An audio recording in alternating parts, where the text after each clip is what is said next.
क्या सच में 65 lakh voter list से गायब कर दिए गए हैं? क्या राहुल गांधी की वोटर अधिकार यात्रा सच में जनता की अधिकारों की लड़ाई थी, या फिर एक राजनैतिक स्टंट जो उल्टा कांग्रेस को ही डुबो देगा? आज हम आपको सबूतों, डेटा और मीडिया रिपोर्ट्स के साथ दिखाएंगे कि ये यात्रा पूरी तरह से फ्लॉप शो कैसे बन गई और कैसे इसका फायदा सीधे बीजेपी को होगा। 17 अगस्त 2025 ससाराम से शुरुआत, 16 दिन, 1300 किलोमीटर, 25 जिले और 110 विधानसभा सीटें। राहुल गांधी का दावा, बीजेपी और इलेक्शन कमीशन मिलकर वोट चोरी कर रहे हैं।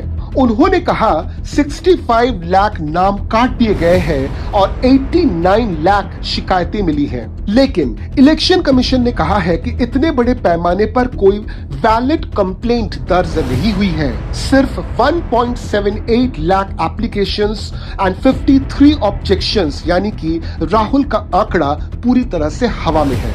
रोड शो, बड़े बड़े स्टेज, हजारों पोस्टर और बैनर। सवाल है, ये सब किसने फंड किया? कांग्रेस कहती है कि ये जन आंदोलन है, लेकिन जमीनी रिपोर्ट्स बताती हैं भीड़ इकट्ठा करने के लिए 500 रुपए तक बांटे गए। कई लोग यूपी और झारखंड से लाए गए, यानी जनता का असली सपोर्ट नहीं बल्कि मैनेज्ड क्राउड। कांग्रेस ने कहा लाखों लोग जुड़े, लेकिन फैक्ट चेक ने सच सामने रख दिया। कई वीडियो पुराने निकले, जैसे 2022 के राजस्थान मार्च और पुरी की जगन्नाथ यात्रा।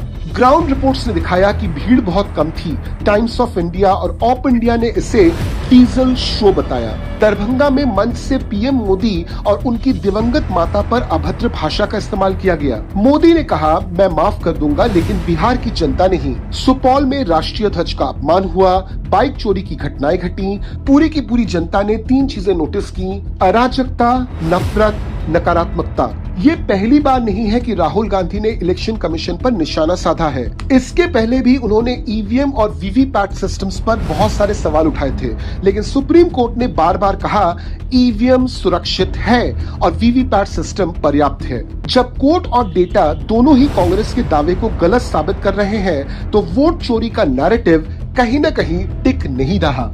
कांग्रेस ने सोचा था बिहार में अपनी जमीन वापस लेंगे, लेकिन ये यात्रा उल्टी पड़ गई। आरजेडी जैसे सहयोगी पार्टी दबाव में आ गई, ऑपोजिशन यूनिटी कमजोर हुई और बीजेपी को मिला एक नया मुद्दा कि कांग्रेस झूठ और अफवाह फैलाकर लोकतंत्र को कमजोर कर रही है। 16 दिन की वोटर अधिकार यात्रा कांग्रेस के लिए साबित हुई फ्लॉप शो। राहुल गांधी खुद को विपक्ष का चेहरा बनाने निकले थे, लेकिन कंट्रोवर्सीज, फैक्ट चेक्स और जनता की बेरुखी, इन सभी चीजों ने उनके अभियान को बना दिया एक बूमेरैंग। सवाल ये है कि जब बार बार झूठ पकड़ा जाता है, तो क्या जनता कांग्रेस के किसी और अभियान पर भरोसा करेगी? तो फिर आप ही मुझे कमेंट में बताइए कि क्या ये यात्रा कांग्रेस को बचाएगी या फिर बीजेपी को और मजबूत बनाएगी। वीडियो अच्छा लगा, इसको लाइक और शेयर कीजिए। मैं आपसे वापस मिलता हूँ अगले वीडियो में एक नए टॉपिक के साथ। जय हिंद।